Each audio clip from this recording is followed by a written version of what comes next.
Ndabasuje muherereye hose ikaze ku Isaniro Empire muri Goma. Imyigaragambyo imeze nabi bamagana igitero FARDC yagabye aho igoma kigahitana abantu batatu.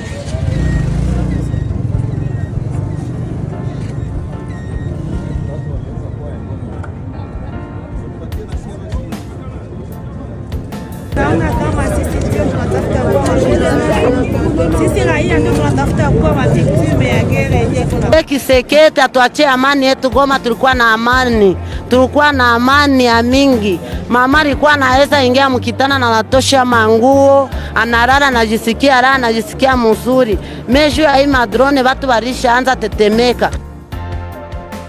Mu gitondo cyo kuri wa 12 Werurwe 2026 ndetse n'umunsi wose abaturage benshi batuye igoma bahuriye mu myigaragambyo yamagana igitero cya drone ingabo za Repubulika Iharanira Demokarasi ya Kongo zagabye muri uyu mujyi, basaba ihuriro AFC 23 kubohora iki gihugu cyose ngo ntibasigaza ahantu na hatoya.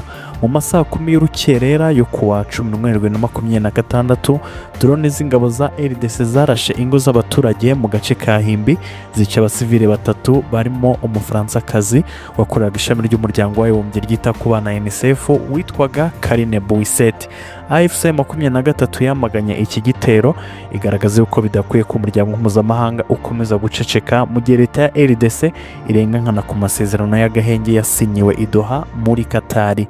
Nyuma yo kwakira ubutumire bwa societe civile mu gitondo cyo kuwa 12 Werurwe 2026 abaturage benshi b'Igoma bahagaritse ibikorwa byabo byose bahurira mu myigaragambyo yamagana ubugizi bwa nabi bwa leta ya RDC.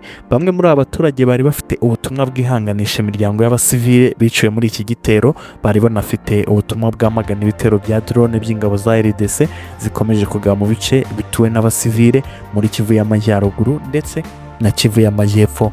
Abaturage bagaragaje uko ibitero ingabo za RDC zikomeje kugaba zititaye ku buzima bw'abasivile ari ikimenyetso cy'uko Perezida Felix Antoine Tshisekedi yiyemeje gukora ibishoboka byose kugira ngo agume ku butegetsi. Umuvugizi wa AFC M23 ari we Lawrence Kanyuka yatangaje uko abigaragambye basabye AFC M23 gukura ubutegetsi bwa Felix Tshisekedi muri RDC yose kuko bugenzura buhifashisha mu bikorwa by'urugomo, guhungabanya umutekano no kubabaza abaturage. Bati rero ni mu bakure mu gihugu cyangwa se mu bambure ubwo butegetsi. Hari abaturage bavuze bati tumeze nk'ihene zibagwa mu mabagiro, twahore hano kugira ngo dutakambira imiryango mpuzamahanga izirikane ko mu burasirazuba bwa RDC hatuwe n'abantu. Bati tumaze igihe kinini duhangayitse, twanyuze muri byinshi birimo wazarendo, uyu munsi kwere dufite amahoro, none haje drone.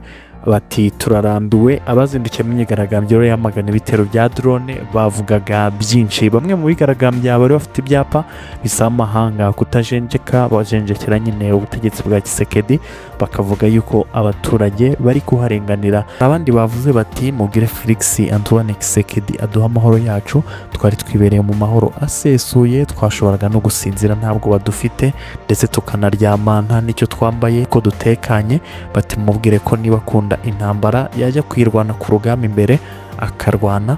Bati rero nareke Goma yacu kuko ifite amahoro kandi ahagarike kurasa akoresheje drone kuko Goma yo yamaze kubona amahoro. Niyo myigaragambyo rero yabaye bamagana nyine icyo gitero cyabaye cyari kigamije kwica bamwe mu bayobozi ba AFC 23 ariko kigahusha kikica umufransakazi n'abandi baturage babiri bo muri Kongo. Ubusanzwe Goma igenzurwa na AFC 23 kuva muri Mutarama 2025, bukaba ari ubwa mbere rero yarigabweho igitero cya drone mu gihe kirenga umwaka ivuye mu maboko ya leta ya RDC. Ngayo nguko rero duhuriye mu bindi biganiro. bantu mushaka kubaka mu mpeshyi y'uyu mwaka, ndagira ngo mbabwire ko igihe cya nyacyo cyo gusaba impushya zo kubaka ari uyu munsi. Nimugane rero iSolution Limited babafashe, abarahita babakorera design zigendanye n'imishinga mushaka gukora, ubundi babashakira impushya zo kubaka hanyuma bazabubakire. Bahamagare cyangwa ubandikire kuri WhatsApp kuri nomero 0788186438 cyangwa ubandikire kuri email ariyo isolutionkigali@gmail.com. iSolution Limited ntitugira amanyanga.